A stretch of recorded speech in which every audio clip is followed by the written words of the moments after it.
Okay guys, இந்த வீடியோவில் எப்படி என்லைட்மெண்ட் ரீச் பண்ண போகிறோன்னு பார்க்க போகிறோம். ஸோ என்லைட்மெண்ட்னா என்ன? ஸோ என்லைட்மெண்ட்னா ஞான நிலை. நம்ம முற்றும் துறந்த ஒரு காட் லைக் ஒரு ஒரு முக்தி நிலை தான் என்லைட்மெண்ட். ஸோ எப்படி அடையலான்னா, நீங்கள் ஃபஸ்ட்டு ஒரு இடத்துல உட்காரணும். உட்காந்து கண்ணை மூடிட்டு மெடிடேட் பண்ணிகிட்டே இருந்துட்டால் நீங்கள் சில மாதங்கள்லையோ சில வருஷங்களோ என்லைட்மெண்ட் ஆயிடுவீங்க. அப்படி இல்லை, என்லைட்டன்மெண்ட்ங்கிறது ஒரு பெரிய ஒரு ப்ராசஸ். அதாவது சில பேர் சொல்கிறது என்னதுன்னா, அது ஒரு லக்கில் நடக்கிறது, நடக்கலாம் நடக்காமையும் போகலாம். ஸோ நீங்கள் இந்த மனுஷனாக பிறந்திருக்கீங்க அப்படின்னா ஒரு எக்ஸ்பீரியன்ஸ்காண்டி தான் பிறந்திருக்கீங்க. எல்லாமே ஒரு எக்ஸ்பீரியன்ஸ் இந்த வாழ்க்கையில். ஸோ இப்போ நான் சித்தார்த்தான்னு ஒரு புக்கு சொல்கிறேன். ஓகே, இதை எழுதுனது ஹெர்மன் ஹெஸ். அப்படின்னா இந்த புக்கில் ஒரு கேரக்டர் வருவான், அதுதான் இது சித்தார்த்தா. இது அந்த கௌதம புத்தா இல்லை, கௌதம சித்தார்த்தா. எனக்கு பேர் டக்குன்னு கன்ஃபியூஸ் ஆகிட்டு. ஸோ அந்த சித்தார்த்தா இல்லை, இது இன்னொரு சித்தார்த்தா. ஸோ இவன் என்ன பண்ணுறான்னா, இவனும் அதே மாதிரி ஒரு ஜேர்னியில் போகிறான். அப்படின்னா ஃபஸ்ட்டு இவன் பிராமினில் பிறக்கிறான், அப்புறம் கடவுளை வழிபடுறான், இவனுக்கு கடவுளை அடைய முடியலை. அப்புறம் எல்லாத்தையும் விட்டுட்டு முற்றும் துறந்த புத்தரை மீட் பண்ணுறான். அப்புறம் புத்திசத்தில் போகிறான், அப்பவும் கடவுளோட இவனால் இணைய முடியலை. அப்புறம் என்ன பண்ணுறான்னா, இவன் நார்மலாக எல்லாரையும் போல் நான் கல்யாணம் பண்ணுறேன், குழந்தை பெற்றுக்கிறேன்னு நார்மலாக இருக்கான், அப்பவும் முடியலை. கடைசியில் ட்ரிங்கிங், பொண்ணுங்க, சூதாட்டம் அப்படியும் பண்ணுறான். கடைசியில் அவன் உலக இன்பங்களில் அவனை மூழ்க அடிக்கிறான். அப்புறம் ஒரு அர்த்தமும் இல்லாமல் இவன் ஒரு நதிக்கரை ஓரத்தில் உட்கார்றான். ஸோ இந்த நதிக்கரை இந்த கதையில் முக்கியமான ஒரு பாயிண்ட். ஏன்னா அவன் ஒவ்வொரு வாட்டியும் கடவுளை ரீச் பண்ண ட்ரை பண்ணுறான் ஒவ்வொரு வழியில், பிராமின், புத்திசம். ஆனால் ஒவ்வொரு வாட்டியும் முடிக்கும்போது அந்த ரிவரில் உட்காரும்போது ஒரு அமைதி இருக்குது. அப்போ ஃபஸ்ட்டு அவன் பிராமினாக இருக்கும்போது கடவுளை அடையாதப்போ அப்பவும் உட்காருவான் ஒரு நேரம், அப்போவும் அவனுக்கு அமைதி கிடைக்கல. புத்திசமில் போய் கடவுளை கிடையாத போது அந்த ரிவரில் உட்காரும்போது ஒரு அமைதியாக இருக்குது. கடைசியில் அவன் எல்லாம் அப்படி பண்ணி இப்படி பண்ணி ப்ளஷரெல்லாம் அனுபவிச்சுட்டு, தப்பெல்லாம், சிகரெட், அது இது, ஸ்மோக்கிங், ட்ரிங்கிங், உமன் எல்லாம் முடிச்சுட்டு மறுபடியும் அந்த ரிவரில் உட்கார்றான். ஒரு சவுண்டு கேட்குது, ஒரு ஓம் அப்படின்னா ஒரு யூனிவர்சல். அது எதை சிம்பலிஃபை பண்ணுறதுன்னா ஒரு அமைதி, பீஸ். அப்படின்னா அவனுக்கு என்ன அடைகிறான்னா அமைதி அடைகிறான். ஓ, அப்போ இதுதான் அமைதி. நான் கடவுள் வேணும்னு தேடிட்டு கடவுளே விட்டுட்டேன். அப்படின்னா காடுங்கிறது அந்த கான்ஷியஸ் தான். நம்ம இருக்கிறோம், ப்ரெசன்ஸ், இதுதான் காட். இதை விட்டுட்டு நம்ம காட் எங்கே, ப்ரெசன்ஸ் வேணும்னு தேடுறோம். ஆனால் ப்ரெசன்ஸாக இருக்கணும், அதுதான் காட். ரொம்ப சிம்பிளாக சொல்ல போனால் காடுங்கிறது டைரக்ட் எக்ஸ்பீரியன்ஸ். நம்மளால் காட் இஸ் லவ்வும் டைரக்ட் எக்ஸ்பீரியன்ஸ். எல்லாமே நம்மளோட கான்ஷியஸ் தான் கைஸ். எவ்வளோ கான்ஷியஸாக இருக்கீங்களோ அவ்வளோ காட். அப்படின்னு தான் கதையோட எண்டிங்கில் அவன் என்ன வரான்னா, அவன் தேடுறது எல்லாமே அவன்கிட்ட தான் இருக்குது. அவன் தான் எல்லாம் வெளியே தேடி போகிறான். கான்ஷியஸ், ப்ரெசன்ஸ் எல்லாமே இந்த ப்ரெசன்ட் மூமெண்ட்டில் இங்கே இருக்குது. நீங்கள் யோசிச்சு பார்க்கறதுக்கு நான் இன்னொரு கான்செப்ட் சொல்கிறேன். என்னதுன்னா, டைம் ஒரு இல்யூஷன்.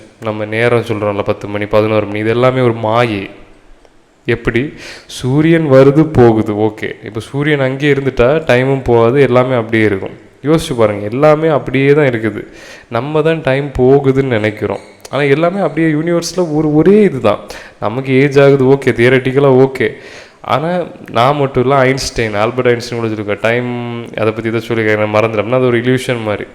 ஸோ எல்லாமே யூனிவர்ஸில் கனெக்டட், எல்லாமே ஒன்றுக்கு ஒன்று தொடர்பாக தான் இருக்குது, எதுவுமே தனியாக இல்லை. இப்போ நீங்கள் இந்த பிரபஞ்சத்தில், உலகத்தில் உயிரோடு இருக்கீங்கன்னா, நீங்கள் பஞ்சபூதங்களாலும் உடம்பு, ஒரு ஆக்சிஜன், ஒரு ப்ரீத்திங் இல்லாமல் கூட உங்களால் உயிர் வாழ முடியாது. அந்த ப்ரீத்திங் எர்த்தில் தான் இருக்குது. எர்த் எங்கே இருக்குது? யூனிவர்ஸில் இருக்குது. இப்படி போன குழந்த மாதிரி நம்ம பேசிகிட்டே இருக்கலாம். ஸோ எல்லாமே யூனிவர்ஸில் கனெக்டடாக தான் இருக்குது. அதனால டைமுங்கிற ஒரு கான்செப்ட் அது என்னால் கரெக்டாக அதை எக்ஸ்பிளைன் பண்ண முடியலை. அது எப்படின்னா, எல்லாமே இருக்குது, எல்லாமே ஒரு ப்ரெசன்ட் மூமெண்ட்டில் மட்டும்தான் இருக்குது. இப்போ இந்த செகண்ட் என்ன பார்க்குறீங்க, இது மட்டும்தான் ரியல். போன செகண்டோ அடுத்த செகண்டோ இது எதுவுமே ரியல் கிடையாது, ஃபேண்டசி. உங்கள் கண்ணு பார்க்குது, உங்களோட சென்சரில் ஃபீல் பண்ண முடியுது. உங்கள் ஃபோன் கையில் இருக்கலாம், கம்ப்யூட்டரில் இருக்கலாம், டிவியில் இருக்கலாம். இது மட்டும்தான் உங்களோட கான்ஷியஸ் அவேர்னஸ். நல்லா யோசிச்சு பாருங்கள். மீது எதுவுமே ரியல் கிடையாது, ஃப்யூச்சரோ பாஸ்ட்டோ. டைரக்ட் எக்ஸ்பீரியன்ஸ் தான் காடு. ஸோ அவேக்கனிங்கிறது நம்ம முக்தி இருக்கிறதுலே ஒரு நிர்வாணா, ஒரு ஹையர் ஸ்டேஜ் எதுவும் சொல்லலாம்.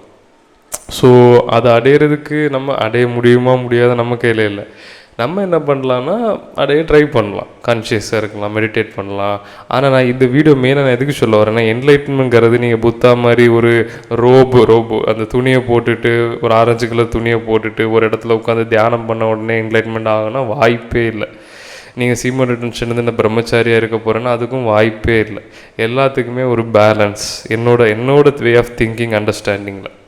ஸோ நீங்கள் வந்து எல்லாத்தையும் விட்டுட்டு உலக இன்பத்தை விட்டுட்டு போகிறீங்கன்னா அது முடியாது. இது என்னோடய யோகா டீச்சர்னு சொல்லியிருக்காங்க. அவங்க வந்து ஜீவசமாதி அடையலாம்னு நினச்சாங்க. ஜீவசமாதினா தியானம் பண்ணிகிட்டே செத்து போயிடலாம். அதுவும் நடக்கலை. ஏன்னா நீங்கள் மனுஷனாக பிறக்கிறது அது ஒரு டைலாக் மாதிரி வந்துச்சு. மனுஷனாக பிறக்கிறது ஒரு எக்ஸ்பீரியன்ஸ்காண்டி தான், ஒரு அனுபவம், ஒரு பாடம் கற்றுக்கணும். அந்த பாடத்தை நீங்கள் கற்றுக்கிட்டா தான் நீங்கள் வந்து இதுவாக முடியும். அது எதுவும் இருக்கலாம், உங்களோட கர்மா, நீங்கள் கற்றுக்கிறதா வந்திருக்கீங்க. சில பேர் சொல்லுவாங்க ஒரே ஐடியெல்லாம் லெட் கோ பண்ணிவிட்டு புத்திஸ்ட் மங்கா போகலாம். அப்படியே போனாலும் கூட உங்கள் மைண்டு சஃபரிங் வந்துகிட்டே தான் இருக்கும். உங்கள் மைண்டில் நீங்கள் எக்ஸ்பீரியன்ஸ் பண்ண வேண்டியது, ஃபேஸ் பண்ண வேண்டியது, மொத்தத்தில் நம்ம வந்து ஒரு எக்ஸ்பீரியன்ஸ்காண்டி தான் வந்திருக்கோம். அந்த எக்ஸ்பீரியன்ஸ் பண்ணி அதில் கிடைக்க வேண்டிய ஞானத்தை அடைஞ்சு முக்தி அடைங்க. நான் வந்து துறவியாக போவேன், புத்திஸ்ட்டு மங்கா போயிடுவேன், அப்போ எனக்கு காடு அடைஞ்சிருவான்னா அது கொஞ்சம் சந்தேகத்துக்குரிய விஷயந்தான். அப்படி நடக்கிறதுக்கும் வாய்ப்பு கம்மி. அது இல்லை, அதுதான் நான் சுற்றி சொல்கிறேன். ஏன்னா அனுபவ ரீதியாக நான் சொல்கிறேன். மேபி உங்களுக்கு இருக்கலாம், மேபி உங்களுக்கு கர்மா அந்தளவுக்கு இல்லாமல் இருக்கலாம். நீங்கள் புத்திஸ்ட் மங்கா போய் டைரெக்டாக காடை ரீச் பண்ணலாம். அது ஒவ்வொருத்தரோட கர்மாவை பொறுத்து. ஒரு நிமிஷம் கைஸ், வலிக்கிட்டு போகுது. ஸோ அது ஒவ்வொருத்தரோட இதை பொறுத்து. அதனால் காடுங்கிறது நான் எல்லாத்தையும் உலக இதெல்லாம் விட்டுருவேன். சில பேருக்கு ஃபேமிலியாக இருந்து கூட அது அவங்க கர்மா. இப்போ நீங்கள் மகாபாரத்தை எடுத்துக்கலாம். கண்ணன் அர்ஜுனன் வந்து என்ன கேட்பான்னா, நான் வந்து அப்போ எல்லாத்தையும் விட்டுட்டு போயிடலாமே, அப்போ நான் வந்து காட் அடையலாமே. அப்போ கண்ணன் சொன்ன பதில் என்னதுன்னா, நீ வந்து உன்னோட கடமையை நீ பண்ணாலே நீ துறவியை விட பெரிய ஒரு மகத்தானவன் அந்த மாதிரி. அப்படின்னா அவன் அந்த போர்க்களத்தில் போர் பண்ணுறது கூட ஒரு வகையான கர்ம யோகா. அவன் கடவுளோட இடையிறதுக்கான ஒரு வழி. அதுவும் துறவரம் தான். சொல்லும்போது எனக்கு அப்படியே புல்லரிக்குது. உங்கள் டியூட்டியை நீங்கள் பண்ணாலே அதுதான் ஒரு காடோட இணைகிறது. அதனால் எல்லாத்துக்கும் ஒரு பேலன்ஸ் வைங்க. உங்களை போட்டு தண்டிக்காதீங்க. நான் என்ன ரொம்ப பண்ணேன், நான் இனி சீம ரிட்டன்ஷனில் இருப்பேன், பிரம்மச்சாரியாக இருப்பேன், எந்த பொண்ணையும் பார்க்க மாட்டேன், நடக்காது. நீ இந்த உலகத்தில் ஒரு விஷயத்தை கற்றுக்கிறது தான் வந்திருக்க. இவ்வளோ நேரம் ஒரு ஃபோனும் வரல, இப்போ ஃபோன் கண்டினியூஸாக வந்துகிட்டே இருக்குது. ஓகே கைஸ், ஸோ என்லைட்மெண்ட்ங்கிறது ஒரு ஜேர்னி. அது ஒவ்வொருத்தருக்கு மாறும், ஒருத்தருக்கு ஒரு மாதிரி இருக்கும். அதனால் நீங்கள் எல்லாத்தையும் விட்டு துறவியாக போனால் மட்டும்தான் காடோட அடைய முடியும்னா இல்லை. ஒவ்வொருத்தருக்கு ஒரு பாதை இருக்குது, ஒவ்வொருத்தருக்கு ஒரு பாடம் இருக்குது. அதை கற்றுக்கிட்டால் தான் நீங்கள் காடோடைய அடைய முடியும். எக்ஸாம்பிளுக்கு நான் சொல்கிறேன், அப்போ ஈஸியாக அப்படி. நான் வந்து எனக்கு லஸ்ட்டு வந்து பிடிக்காது. இப்போ ஓகே, இப்போ எனக்கு என்னது, நான் ஏன் லஸ்ட்டு என்ன ஏது எல்லாம் படிச்சுட்டேன். நான் என்னோட ஒரு பார்ட்டு தான். ஹியூமன்ஸுக்கு வந்து அந்த ஒரு செக்ஷுவல் இது இருக்க தான் செய்யும். ஏன்னா நம்ம ஹியூமன் பீயிங்ஸ், நம்ம அனிமல்ஸ் தான். நான் அது என்னையே நான் வெறுத்து, நான் வந்து லஸ்ட்டு மோசம், நான் வந்து பிரம்மச்சாரியாக இருப்பேன், எனக்கு இதெல்லாம் வேண்டாம், என்னால் இருக்க முடியவே முடியாது. ஏன்னா நான் இருக்க நினச்சாலுமே என்னால் முடியும். ஏன்னா அதில் கற்றுக்க வேண்டிய நிறைய விஷயங்கள் இருக்குது. இப்போ ஃபுட்டு என்னால், இப்போ இன்னைக்கு நான் ஃபாஸ்டிங் தான் இருக்கேன், இன்னைக்கு 6 மணி வரைக்கும் ஒன்றும் சாப்பிட மாட்டேன். ஃபுட்டு எனக்கு ஒரு மேட்ரு இல்லை. ஆனால் என் ஃப்ரெண்டு ஒருத்தன் இருக்கான், அவனுக்கு சாப்பாடு கண்ட்ரோல் பண்ணுறது கொஞ்சம் கஷ்டம். ஸோ ஒவ்வொருத்தரும் ஒவ்வொரு பாதைகள் இருக்குது.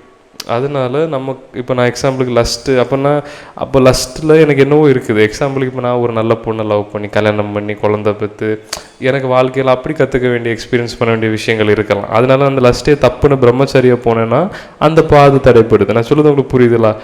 கடவுளை அடையிறதுங்கிறது நீங்கள் இப்போ குழந்தை பெற்று அப்படி ஒரு பாதை இருக்கலாம், எப்படியும் இருக்கலாம். அதனால இப்படி இருந்தால் தான், துறவியாக இருந்தால் தான் மட்டும்தான் கடவுள் அடைய முடியுங்கிறது இல்லை. என்னோட அண்டர்ஸ்டாண்டிங்கில் கர்மாலே யோகாலே 4 யோகா இருக்குது. கர்ம யோகா, ஞான யோகா, பக்தி யோகா, ராஜ யோகா. அப்படின்னா யோகானா கடவுளோட சேர்றது. வீடியோ 8 நிமிஷம் இருக்குது. ஸோ கடவுளோட இணைகிறது வந்து நம்ம வந்து இப்படி தான் அப்படின்னு எதுவுமே இல்லை. ஒவ்வொருத்தருக்கு ஒரு பாதை இருக்குது. நீங்கள் உங்களோட கடமை இருக்குது, டியூட்டி இருக்குது, அது எதுவும் இருக்கலாம். மொத்தத்தில் குழந்த மாதிரி இருங்க. எந்த உங்களோட தேவைக்குன்னு எதுவுமே இருக்காதீங்க. குழந்தை வந்து அது சந்தோஷத்தை மட்டும்தான் பார்க்கும். வளர வளர நம்ம வந்து நம்ம சந்தோஷம், நம்ம நல்லா இருக்கணும், நம்ம இது அப்படின்னு நம்ம நான்கிற இது அதிகமாகுது. அதுதான் ஈகோ. நான்கிற ஒரு இல்லாமல் இருங்க. குழந்தை மாதிரி வெறும் சந்தோஷத்தை உங்களுக்கு எது பண்ணுதோ அதை பண்ணுங்கள், ஹாப்பியாக இருங்க. Okay guys, peace. என்னோடய கம்யூனிட்டியை நான் லான்ச் பண்ணியிருக்கேன். ஸோ இதில் உங்களை மாதிரி மைண்டட் பீப்புள் வந்து ஜாயின் பண்ணுறாங்க. ஸோ ரீசெண்டாக பிரகாஷ்னு ஒருத்தவங்க ஜாயின் பண்ணியிருக்காங்க, உங்களுக்கு தான் பிரகாஷ் ஹாய் சொல்கிறேன். ஸோ இது நீங்கள் ஜாயின் பண்ணிங்கன்னா இப்போ என்னோடய ஹையர் செல்ஃப் கோர்ஸ் லான்ச் பண்ண போகிறேன் கூடிய சீக்கிரம். மேக்ஸிமம் இன்றைக்கி இல்லை நாளைக்கு லான்ச் பண்ணிடுவேன். அதில் வந்து என்னெல்லாம் ரொட்டீன் என்னெல்லாம் டைம் டேபிள் அதெல்லாம் உள்ளே இருக்குது. டேரெக்டாக எனக்கு நீங்கள் மெசேஜ் பண்ணலாம். வர சண்டே கூட வீடியோ கால் இருக்குது, குரூப் கால். ஸோ அதுக்கு முந்தி கூட நீங்கள் ஜாயின் பண்ணி உள்ளே வரலாம். உங்கள் லைஃப்பை நீங்கள் சேஞ்ச் பண்ணலாம்.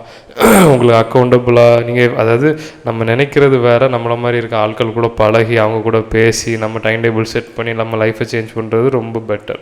அதனால் நீங்கள் யோசிக்காமல் எவ்வளவோ செலவு பண்ணுறீங்க. இது மாதம் 600 தான், டெய்லி 20 தான். அதனால் இதை பற்றி ரொம்ப யோசிக்காதீங்க, ஜாயின் பண்ணுங்கள். நீங்களும் எனக்கு ஹெல்ப் பண்ண மாதிரி இருக்கும். மெயினாக இது நீங்கள் உங்களுக்கு பண்ணுற ஹெல்ப் தான், எனக்கு கூட நீங்கள் பண்ணாட்டாலும் பிரச்சனை இல்லை. இது வந்து ஒரு கம்யூனிட்டி, ஜாயின் பண்ணுங்கள், உங்களுக்கு ஹெல்ப்ஃபுல்லாக இருக்கும். Okay guys, thank you. Take mango app.